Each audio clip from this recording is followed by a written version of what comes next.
നമ്മുടെ വിജയ് ദേവരകൊണ്ടന്റെ അനിയൻ ഹീറോ ആയി അഭിനയിച്ച തെലുങ്ക് പടമാണ് ബേബി. കരളലിയിപ്പിക്കുന്ന ഒരു ലവ് സ്റ്റോറിയാണ് ഗൈസ് ഇത്. അതുകൊണ്ട് ലൈറ്റ് ഹാർട്ടഡ് ആയിട്ടുള്ള ആൾക്കാർ പ്ലീസ് ദയവ് ചെയ്ത് ഈ വീഡിയോ കാണരുത്. പടം തുടങ്ങുമ്പോൾ തന്നെ നമ്മുടെ ഹീറോ ആനന്ദ് അർജുൻ റെഡ്ഡി മൂഡിൽ വെള്ളമടിച്ച് പാമ്പായി മുടിയും താടിയും വളർത്തി ഡിപ്രഷൻ അടിച്ചിരിക്കുകയാണ്. ബട്ട് വൈ എന്തിനാണ് ആനന്ദ് അർജുൻ റെഡ്ഡിയായി മാറിയത്? ബട്ട് വൈ അതിനുള്ള ഉത്തരം കിട്ടാൻ നമ്മൾ ഫ്ലാഷ് ബാക്കിലോട്ട് പോകണം. കിഴക്കേപ്പാടം എന്നൊരു അതിമനോഹരമായ ഗ്രാമം. അവിടെ ഒരു സ്കൂളിൽ പഠിക്കുന്ന നമ്മുടെ ആനന്ദ് കുട്ടൻ. ആനന്ദ് അണ്ണനെ കാണാൻ വേണ്ടി മാത്രം സ്കൂളിൽ വന്ന് എപ്പോഴും അണ്ണനെ നോക്കിയിരിക്കുന്ന നമ്മുടെ വൈഷ്ണവിക്കുട്ടി. എത്ര നാളു കാത്തിരുന്നു ഒന്നു കാണുവാൻ, എത്ര നാളു കാത്തിരുന്നു ഒന്നു മിണ്ടുവാൻ.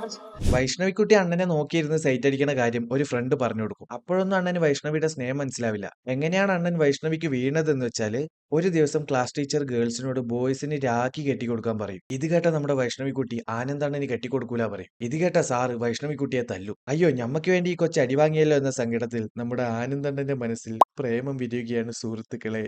അങ്ങനെ അവര് പ്രേമിച്ച് നടക്കുന്നു. ഒടുവിൽ നമ്മുടെ ആനന്ദ് അണ്ണൻ +2 പൊട്ടുന്നു. నన్ను వదిలేస్తావు కదా.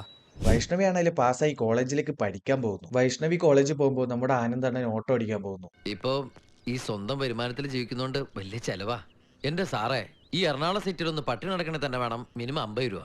അങ്ങനെ നമ്മുടെ അണ്ണൻ വൈഷ്ണവിക്ക് ഫോണൊക്കെ മേടിച്ചു കൊടുക്കും. നല്ല പയ്യൻ ഓട്ടോ ഓടിച്ച് ഗേൾഫ്രണ്ടിന് ഫോണൊക്കെ മേടിച്ചു കൊടുക്കുന്നുണ്ടല്ലോ എന്ന് നിങ്ങൾ വിചാരിച്ചെങ്കിൽ നിങ്ങൾക്ക് തെറ്റി. ഈ പൊട്ടൻ ഓട്ടോ പണയം വെച്ചിട്ടാണ് ആ ഫോൺ മേടിച്ചത്, അതും ഒരു റൗഡിന്റെ കയ്യിൽ നിന്ന്. വൈഷ്ണവി ചേർന്നത് ഒരു റിച്ച് കോളേജിലാണ്. അവിടെയുള്ള സ്റ്റുഡൻസ് ഒക്കെ റിച്ച് ടീംസ്. വൈഷ്ണവി ക്ലാസ്സിലേക്ക് കയറി വന്നപ്പോൾ ആരും മൈൻഡ് ആക്കിയില്ല. ഒരു പെണ്ണ് മാത്രം വൈഷ്ണവിയോട് മിണ്ടും. അവളുടെ പേരാണ് സീത. നൈസ്, നല്ല കൊച്ചു, പണത്തിന്റെ അഹങ്കാരം ഒന്നുമില്ല എന്ന് നിങ്ങൾ വിചാരിച്ചെങ്കിൽ നിങ്ങൾക്ക് വീണ്ടും തെറ്റി. ഇവള് വൈഷ്ണവിയോട് എന്തിനാ മിണ്ടിയെന്ന് നിങ്ങൾക്ക് പിന്നെ മനസ്സിലാവും. അങ്ങനെ നമ്മുടെ ആനന്ദ് അണ്ണനും വൈഷ്ണവിക്കുട്ടിയും സന്തോഷത്തോടെ പ്രേമിച്ച് നടക്കുമ്പോന്ന് കോളേജിലേക്ക് ഞമ്മന്റെ ബോയ് ബെസ്റ്റ് കടന്നു വരുന്നത്. വൈഷ്ണവിക്ക് ബോയ് ബെസ്റ്റ് വന്ന സ്ഥിതിക്ക് പിന്നെ ആനന്ദിന്റെ കാര്യം പറയണ്ടല്ല. അതിനുശേഷമാണ് നമ്മുടെ വൈഷ്ണവിക്കുട്ടി ആകെ ചേഞ്ച് ആവുന്നത്. റിച്ച് കിഡ്സിന്റെ കൂടെ കൂടി പുട്ടിയടിച്ച് ഫെയർ ആൻഡ് ലവ്ലിന്റെ പരസ്യം പോലെ വൈഷ്ണവിക്കുട്ടിയുടെ ഒരു കിടുക്കാച്ച് മേക്ക് ഓവർ ആണ് സുഹൃത്തുക്കളെ.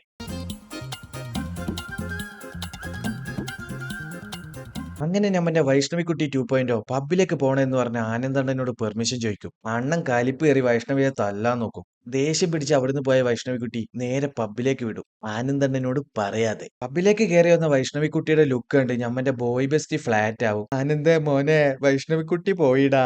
വൈഷ്ണവിക്കുട്ടി ഇപ്പുറത്തുനിന്ന് ചില്ല് ചെയ്യുമ്പോൾ നമ്മുടെ ആനന്ദ് അണ്ണൻ അപ്പുറത്തുനിന്ന് ഓട്ടോ പണയം വെച്ച് വൈഷ്ണവിക്കുട്ടിക്ക് ഫോൺ മേടിച്ചു കൊടുത്ത പൈസ തിരിച്ചടക്കാൻ പറ്റാതെ കിടന്ന് തല്ലുള്ളതാണ് സുഹൃത്തുക്കളെ.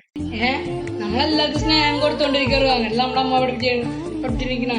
കടം മേടിച്ചു കൊടുത്ത ഫോണിന് വേണ്ടി ആനന്ദ് അണ്ണൻ ഇവിടെ തല്ലുകൊള്ളുമ്പോ ഞമ്മന്റെ വൈഷ്ണവിക്ക് ബോയ് ബെസ്റ്റ് ഐഫോൺ ഗിഫ്റ്റ് കൊടുക്കും. ഐഫോൺ കിട്ടിയ വൈഷ്ണവി ആനന്ദ് അണ്ണന്റെ ത്യാഗത്തിന്റെ വാല്യൂ മനസ്സിലാക്കാതെ അണ്ണൻ കൊടുത്ത ഫോൺ ഡബ്ബ ഫോൺ എന്ന് പറഞ്ഞു ഒഴിവാക്കും. ఈ ఐఫోన్ ముందు నువ్వు ఇచ్చిన ఫోన్ డబ్బా ఫోన్ రా.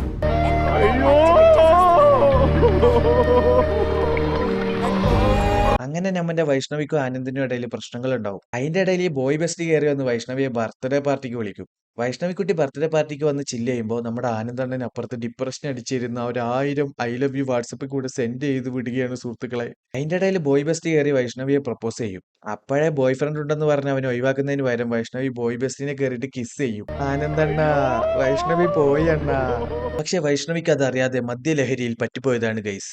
പിറ്റേന്ന് ബെസ്റ്റിയെ അകറ്റി നിർത്തിയ വൈഷ്ണവിയോട് ബെസ്റ്റ് പറയും ഒരു 30 ദിവസം ഡേറ്റ് ചെയ്യാൻ പറ്റുമെന്ന്. വൈഷ്ണവി അത് സമ്മതിക്കും. എന്താണ് ഇവിടെ നടക്കുന്നത്? അപ്പൊ നമ്മുടെ ആനന്ദ് അണ്ണനോ? കോളേജ് വരെ അണ്ണന്റെ ഓട്ടോ, അതിനുശേഷം ബെസ്റ്റിയുടെ കാർ. അങ്ങനെ രണ്ടുപേരെയും വൈഷ്ണവി ഒരേ സമയം കൊണ്ടു നടക്കും. അയ്യോ ആനന്ദ് അണ്ണ, നിങ്ങൾ ഇത് വല്ലതും അറിയുന്നുണ്ടോ? അങ്ങനെ 31-ാം ദിവസം ബോയ് ബെസ്റ്റ് പോവുമെന്ന് വിചാരിച്ചപ്പോ ചെക്കൻ പിന്നെയും കയറി പ്രപ്പോസ് ചെയ്യണം. But Vaishnavi became so angry. అసలు ప్రాబ్లమే నువ్వురా. ബെസ്റ്റിക്കാണെങ്കിൽ വൈഷ്ണവിക്ക് ബോയ് ഫ്രണ്ട് ഉള്ള കാര്യം അറിയില്ല. വൈഷ്ണവി ആണെങ്കിൽ പറയൂല. ഒടുവിൽ ബെസ്റ്റി എന്ന എല്ലാ ഗിഫ്റ്റും വൈഷ്ണവി തിരിച്ചു കൊടുക്കും. അപ്പോഴാണ് ബെസ്റ്റി അങ്ങോട്ടൊരു ഗിഫ്റ്റ് കൊടുക്കുന്നത്. ഇവർ രണ്ടാളും ബാറിൽ വെച്ച് കിസ് ചെയ്യുന്ന CCTV വിഷ്വൽസ്. അതിനുശേഷം വൈഷ്ണവിക്കുട്ടി ആകെ ടെൻഷനിലായിട്ട് അങ്ങോട്ടും ഇങ്ങോട്ടും നടക്കും. അപ്പോഴാണ് നമ്മുടെ റിച്ച് കിട്ട് സീത വന്നിട്ട് വൈഷ്ണവിയോട് പറയുന്നത് ബെസ്റ്റിക്ക് വേണ്ടത് മറ്റേതായിരിക്കും, അത് കൊടുക്കുന്നതായിരിക്കും നല്ലതെന്ന്. അങ്ങനെ വൈഷ്ണവി ബെസ്റ്റിയെ വിളിച്ച് മാച്ചിന്റെ ഡേറ്റ് ഫിക്സ് ചെയ്യും. ബട്ട് അന്നാണ് നമ്മുടെ ആനന്ദിന്റെ ബർത്ത്ഡേ. വൈഷ്ണവിയോട് ബെസ്റ്റ് സാരി എടുത്തു വരാൻ പറഞ്ഞപ്പോൾ ആനന്ദണ്ണൻ മേടിച്ചു കൊടുത്ത സാരി എടുത്ത് ആനന്ദണ്ണന്റെ ഓട്ടോ കയറി പാതിരാത്രി ഫ്രണ്ടിന്റെ വീട്ടിൽ പോകണമെന്ന് പറഞ്ഞ് സ്കീം ഇടും. അതായത് ആനന്ദണ്ണൻ മേടിച്ചു കൊടുത്ത സാരി എടുത്ത് ആനന്ദണ്ണന്റെ ഓട്ടോ കയറി ആനന്ദണ്ണന്റെ ബർത്ത്ഡേക്ക് ബെസ്റ്റിയുടെ കൂടെ നെറ്റ്ഫ്ലിക്സ് ആൻഡ് ചില്ലിന് പോകും. ഇപ്പൊ ഒരു പ്രണയം സംഭവിച്ചു, തേച്ചിട്ട് പോയി. അവിടെ ഇട്ടാൻ വരിക, അല്ലെങ്കിൽ അവർ ഇട്ടാൻ വരിക. നമ്മൾ സ്നേഹിക്കുക, സ്വീകരിക്കുക, കണ്ണും കൂടി സ്വീകരിക്കുക. രണ്ടാമതും തേച്ചിട്ട് പോയി, അല്ലെങ്കിൽ അവൾ തേച്ചിട്ട് പോയി, വീണ്ടും വരികയാണ്, സ്വീകരിക്കുക. അങ്ങനെ എല്ലാം കഴിഞ്ഞ് സീതനോട് വൈഷ്ണവി ഇരുന്ന് കുമ്പസിരിക്കും. ഇത് മൊത്തം ആനന്ദിന്റെ ഫ്രണ്ട് വീഡിയോ എടുത്ത് ആനന്ദിന് കാണിച്ചു കൊടുക്കും.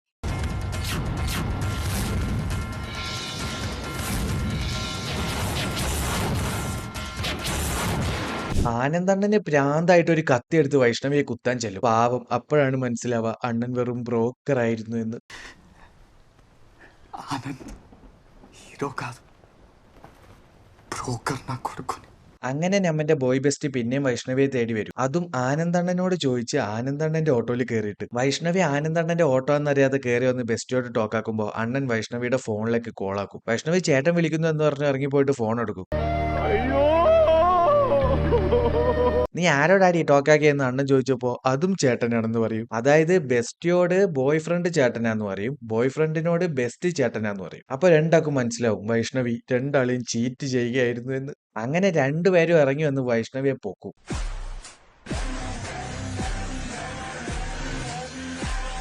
നോർത്ത് ഇന്ത്യൻ റീൽസ് മാതിരി മൂന്നാളും കിടന്ന് എന്തൊക്കെക്കോ കാണിക്കും.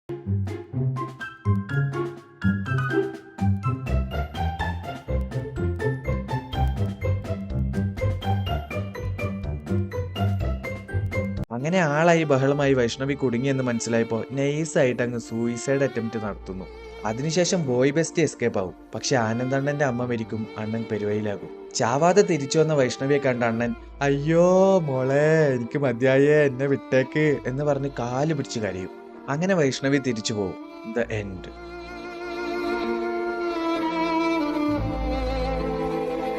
കാലങ്ങൾക്ക് ശേഷം അണ്ണൻ ഓട്ടോ ഓടിച്ചു വരുമ്പോൾ ഒരു ഫ്ലക്സ് കാണും. ഞമ്മന്റെ വൈഷ്ണവിയുടെ കല്യാണത്തിന്റെ ഫ്ലക്സ്. പാവം, ഏത് ഹതഭാഗ്യനാണാവോ ആ ചെറുക്കൻ. ആനന്ദണ്ണൻ പിന്നെയും ഡിപ്രഷൻ അടിച്ച് കരഞ്ഞോണ്ട് പോകും. മോഡേൺ റിലേഷൻഷിപ്പ് കാണിക്കാനെന്നും പറഞ്ഞ് ഇത്യാദി സാധനമൊക്കെ എടുത്തു വെച്ച് നമ്മളൊക്കെ എന്തിനാ പൊന്നെ ഡയറക്ടറെ വിഷമിപ്പിക്കുന്നത്. ആനന്ദണ്ണന്റെ ഗതി ശത്രുവിന് പോലും വരുത്തല്ലേ എന്ന് പ്രാർത്ഥിച്ചുകൊണ്ട് ഞാൻ നിർത്തുന്നു ഗൈസ്.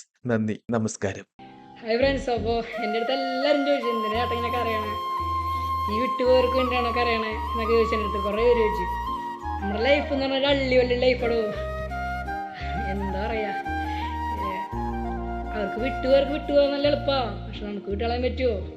നമ്മൾ സ്നേഹിച്ചു പോയില്ലേ, വിട്ടുകളയാൻ ഒരിക്കലും പറ്റില്ല. ചാവനോട് ഒരു മിനിറ്റ് വരെ നമ്മൾ ആത്മാർത്ഥ സ്നേഹിച്ച ഒരാളെ നമ്മൾ ഓർക്കും, ഇരിക്കാൻ പറ്റില്ല. പിന്നെ എങ്ങനെ ഈ കറിയണേ, ഗ്ലിസറിനാണോ ഞാൻ സവോള ഇരുന്നാണോ? അങ്ങനെ നല്ലടോ. ഞാൻ പറഞ്ഞില്ല, ഒരാളെ ആത്മാർത്ഥ സ്നേഹിച്ചിട്ടുണ്ടെങ്കിൽ ആളെ ചില ഓർമ്മകൾ മതി. ആത്മാർത്ഥ സ്നേഹിച്ചിട്ടുണ്ടെങ്കിൽ സ്നേഹിക്കണം കേട്ടോ, നല്ല കണ്ണീര് വരല്ലോ. കണ്ണീര് വരില്ല.